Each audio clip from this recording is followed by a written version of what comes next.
Selamat datang di channel Uncle Jo. Cocok buat kalian yang mau mulai bisnis kopi, yang mau masuk ke dunia kopi. Menurut gue bisnis yang cukup menyenangkan ya, bisnis kopi itu. Nggak cuma berhubungan sama jual beli barang doang gitu. Jadi ada hal-hal yang lo mungkin agak susah dapetin gitu di tempat lain. Menurut gua, kalau lu punya perspektif lain ya silahkan ya.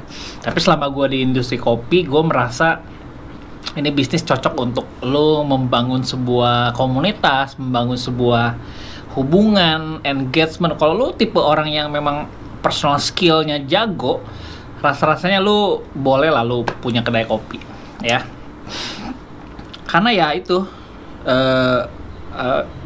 tempat bertemu anak-anak belajar, tempat bertemu orang ngobrol, tempat lo bisa janjian sama temen, gebetan, bahkan nyari jodoh juga di kedai kopi ya.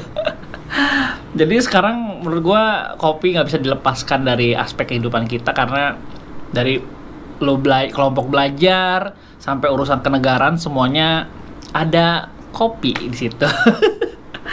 Alright, oke. Jadi gua di video kali ini gua mau bahas episode ketiga soal konflik, manajemen konflik ya. Nah, kalau kemarin kan udah barista sama barista, lalu ada barista versus atasan yang bukan owner. Nah, sekarang barista versus owner. Oke. Tapi sebelum mulai gue mau ada bacain mau jawab beberapa pertanyaan dulu ya. Yang kayak perlu gue jawab di sini gitu di video. Oke, jadi dia nanya gini nih soal gue interview cari barista ya. Uncle mau nanya dong, gimana cara kita serk saat interview calon barista atau pekerja? Apakah dari pengalamannya atau apa nih? Oke. Jadi ketika lu buka kedai kopi, lu kan lu cari karyawan kan, cari barista. Nah kalau gue screening awalnya, jadi jujur gue tidak tahu, tidak mengenal orang ini. Jadi gue selalu sampaikan ke yang ngelamar kerja, oke, gue nggak kenal lu nggak kenal gue selalu bilang begitu. Dan gue tidak tahu lu tuh kayak gimana. Jadi gue sampaikan ke dia, gue nggak tahu, dan makanya gue butuh waktu 30 hari untuk melihat kecocokan kita kerjasama. Jadi lu cocok sama gue, atau gue cocok sama lu, kita bisa jalan bareng. Kalau ada ketidakcocokan ya gue nggak bisa jalan bareng, gue bilang begitu. Kedua, gue lihat sikap first impressionnya mereka. Pertama dari mereka, penampilan mereka datang saat interview, gue melihat itu mereka well prepared gak? Ya nih lu ada yang kemarin ngelamar ke gua, masa dia lagi interview sama gua nih, ya uncle aku butuh pekerjaan uncle gitu, sambil begini bersihin beleknya gitu. Itu jangan dilakukan ya guys. Kalau lu ngelamar satu kerjaan, nanti gua bikin video khusus deh soal ini deh, melamar pekerjaan ya. Jadi masa begitu sih sambil ya uncle gua lagi butuh kerjaan uncle. Jangan dilakukan ya teman-teman, please. Jadi gue bener kalau ketemu sama itu ya first impression gue melihat mereka yang well prepared, menurut gue itu lebih bisa masuk ke interview kedua, ketiga, dan selanjutnya gitu ya. Jadi gitu bro. Yang nanya nih siapa, Bro Pajar ya. Jadi bukan soal experience. Kalau gue lebih mentingin orang ini punya teachable atau enggak, dia mau belajar atau enggak, rendah hati untuk belajar.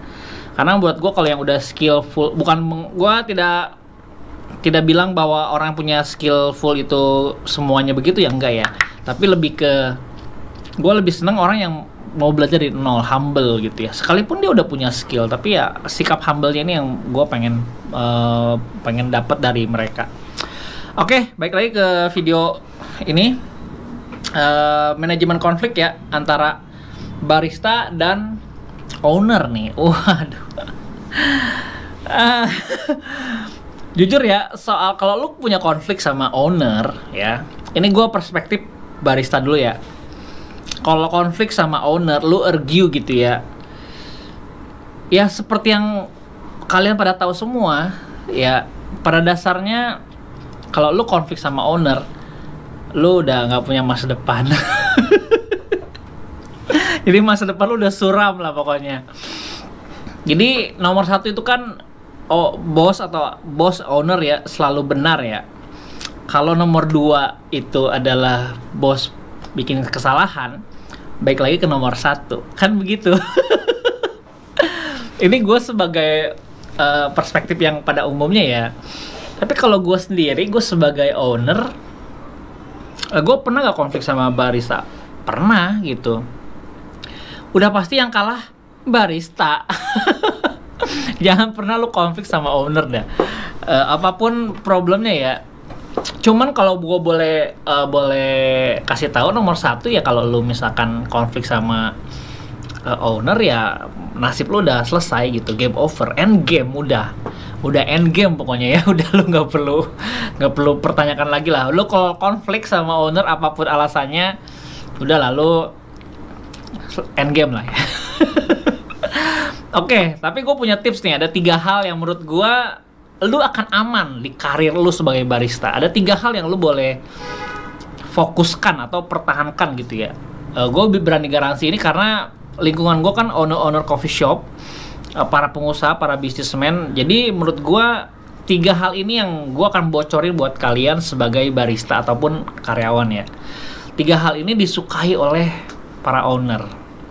3 hal ini yang apa ya, kesalahan apapun yang lu bikin, mereka akan tutup mata karena 3 hal ini gitu ya. Ini gue kasih tau rahasia ke kalian supaya teman-teman bisa fokus sama 3 hal ini ya. Jadi dalam lu berkarya, lu bekerja sebagai barista ataupun coffee server ataupun apapun lah di tempat kerja lu, 3 hal ini wajib menurut gue di handle sama seorang barista, sama seorang karyawan. Dan 3 hal ini juga yang menjadi kebanggaan para owner, para CEO atau mereka suka banget sama 3 ini ya.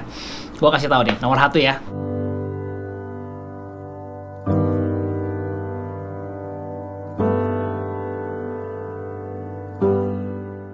Nomor 1. Lu fokus jadi orang yang jujur. Nomor 1 itu adalah uang. Jadi lu jangan bermasalah sama uang ya. Jangan ada problem dalam lu bekerja sepeser pun, jangan bermasalah di uang ya. Maksudnya uang tuh begini, lu jangan nilep gitu, jangan nyolong ya, jangan korupsi ya. Lu jangan berani-beraninya bermasalah di soal uang. Bukan masalah uangnya nih ya. Ini bukan problem uangnya. Owner tuh kalau uang hilang itu dia bisa cari pengusaha kan mereka. Lu kalau uang hilang 1 juta buat mereka tuh nggak akan bikin mereka miskin gitu. Dan kalau ditambah 1 juta juga nggak bikin para pengusaha ini kaya gitu, enggak. Jadi owner coffee shop sangat suka barista yang jujur, khususnya soal keuangan. Nah, karena kalau lu bermasalah di uang ya, lu problem lah di sini. Lu pasti blacklist. Gue garansi, gue jamin lu pasti di blacklist. Jadi menurut gue ya, lu jangan bermasalah di soal keuangan. Jujur sampai ke level 0, ya. Kalau lu menghandle satu admin di bank kan ada bunga tuh pasti 0, tuh pasti lu catat itu. Lu harus bertanggung jawab soal uang. Kalau lu sampai dikasih kepercayaan kartu ATM sama owner lu, berarti lu udah top banget lah. Ya gue ada karyawan gue yang tahu pin ATM gue gitu, yang gue tinggal kasih kartunya, lu tolong ambilin apa segala macam tuh, mereka bisa dipertanggungjawabkan. Jadi menurut gue bahkan nih seorang owner, kita nggak tahu karyawan atau barista itu jujur atau enggak, kita nggak tahu.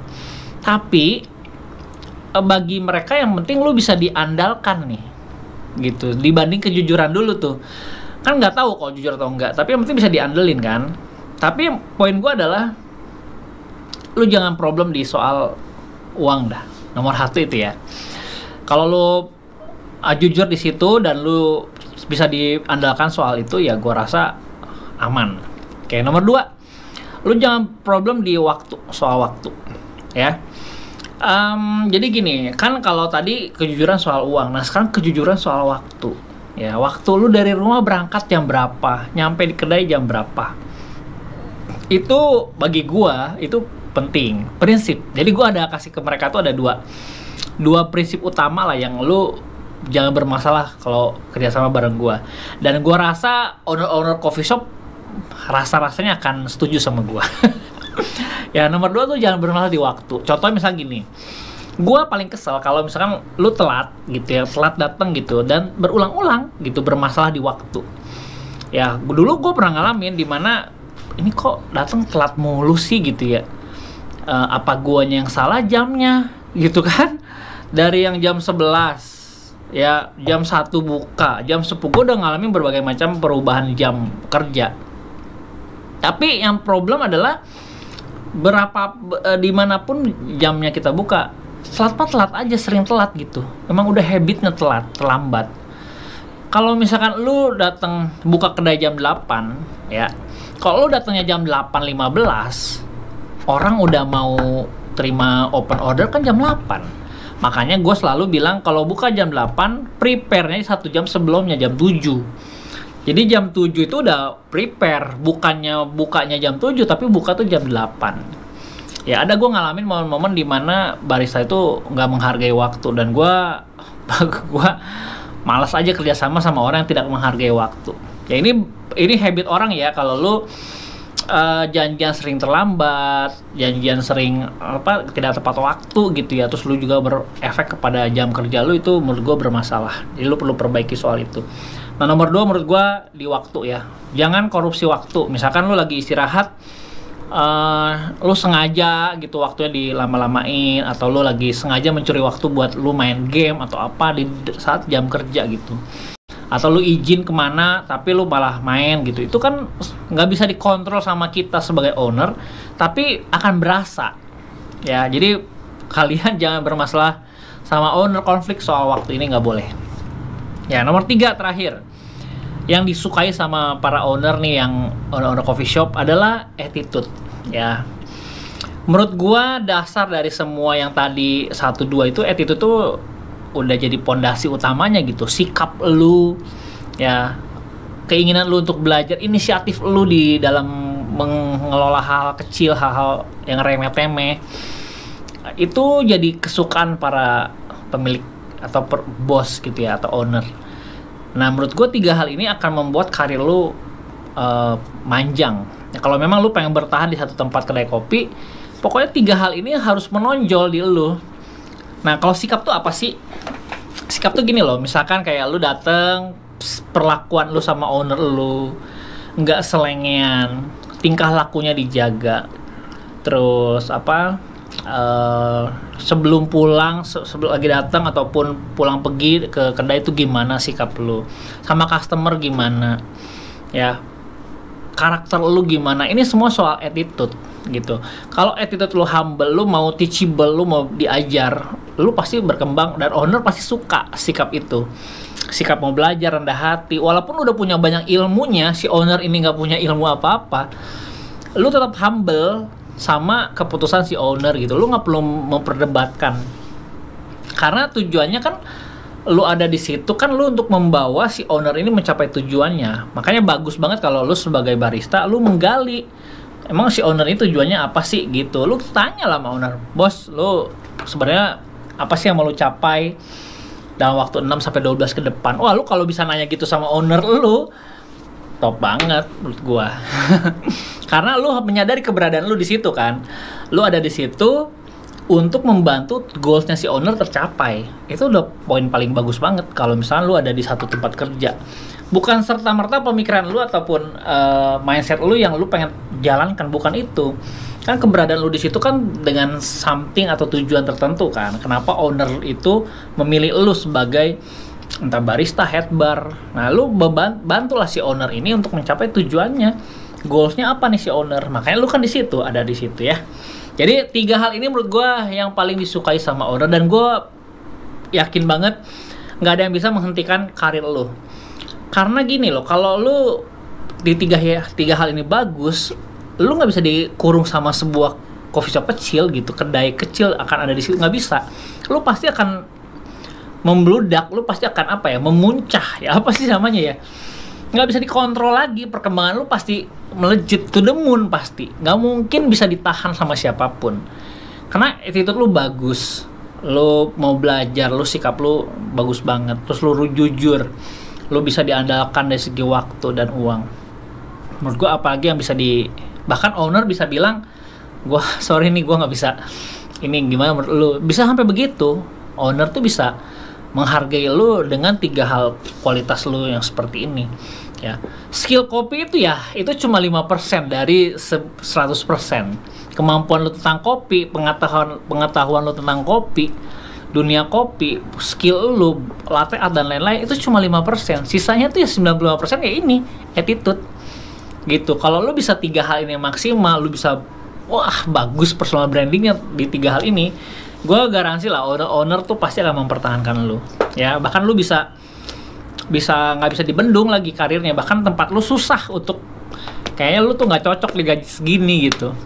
Ya, nah 3 hal itu menurut gue yang perlu lu kalau lu punya konflik, mau menghindari konflik sama owner, 3 hal ini menurut gue bisa menutupi semua keburukan lu di bidang yang lain. Misalkan kayak lu males atau yang hal yang ada yang nggak kepegang sama lu, itu bisa ketutup. Lu ceroboh, misalkan lu bisa ngejatuhin barang pecah dan lain-lain, itu bisa ya udahlah gitu. Karena 3 hal ini lu menonjol ya. Hal-hal kayak gitu bisa diatasi lah di luar. Itu kan cuma teknis doang dalam pekerjaan. Jadi 3 hal ini prinsip banget menurut gua, yang owner coffee shop tuh suka gitu. Jadi kalau tanya Uncle, lu konflik sama owner ya menurut gua lu akan kelar gitu. Susah gitu kalau lu mau susah buat bertahan di tempat yang lu penuh konflik gitu. Oke, terakhir perspektif gue tentang si ownernya. Nah, ownernya gimana nih kalau konflik sama barista? Kalau gue sih gitu, kalau gue konflik sama barista, ada beberapa yang gue alamin. Gue orangnya to the point, langsung ngomong. Banyak yang sakit hati sama gue, bagi gue bodo amat, gak peduli. Karena kita bukan mau jaga-jaga hati kita, bukan. Kita pengen bekerja sama profesional gitu. Gue akan to the point ngomong kalau something wrong. Kalau misalkan kayak mecahin barang, terus ada rusak ini, bagi gue itu hal yang biasa gitu. Buat gue no problem. Lu pakai susu buat latihan, bagi gue merem aja lah soal gituan. Tapi kalau di 3 hal tadi lu bermasalah, udah pasti lu konflik, udah pasti gue akan blacklist gitu. Kalau perspektif owner ya. Nah, ada juga owner yang nggak suka sama karyawan tapi dipertahankan. Ada juga yang begitu. Teman-teman gue, dia nggak berani berhentiin gitu ya, karena